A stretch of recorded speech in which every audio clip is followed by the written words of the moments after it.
Jissokta rebus fil-Ministeru tal-Edukazzjoni e kif issa riżenja wkoll is-Segretarju Permanenti Frank Fabri. Dan ftit tal-ġimgħat wara li l-Ministru Justin Caruana riżenjat ukoll brabta mal-iskandlu tal-kuntratt ta' 5,000 euro fix-xahar li ngħata li sieħeb tagħha Daniel Bogdanovic, kuntratt li kien iffirmat minn Frank Fabri nnifsu. Il-Kummissarju tal-Standards fil-ħajja pubblika George Kizler kien sab li l-għotja ta' dan il-kuntratt ma kien xejn għajr ksur ta' etika. Kizler jindika wkoll li kellha ssir investigazzjoni kriminali.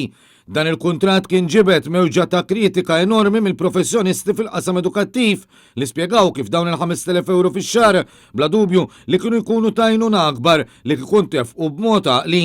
Ir-rapport ta' George Kizler kien ikkonkluda li l-Ministru tal-Edukazzjoni abbużat mill-pożizzjoni tagħha u kisret il-kodiċi tal-etika tal-Ministri billi trattat lil Daniel Bogdanovic b'mod preferenzjali u tagħtu kuntratt ta' 3 xhur għal xogħol li lanqas biss kien ikkwalifikat għalih.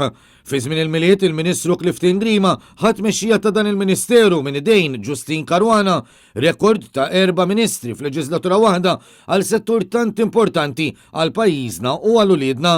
Sa dan it-tant fi sqarrija il-Gvern qal li s-suċċessur ta' Fabri u Matthew Vella li nħatar Segretarju Permanenti f'Diċembru tal-2020 fil-Ministeru għall-Anzjani u l-Anzjanità Attiva u fil-Ministeru għall-Inklużjoni, il-Kwalità tal-Ħajja u l-Volontarjat.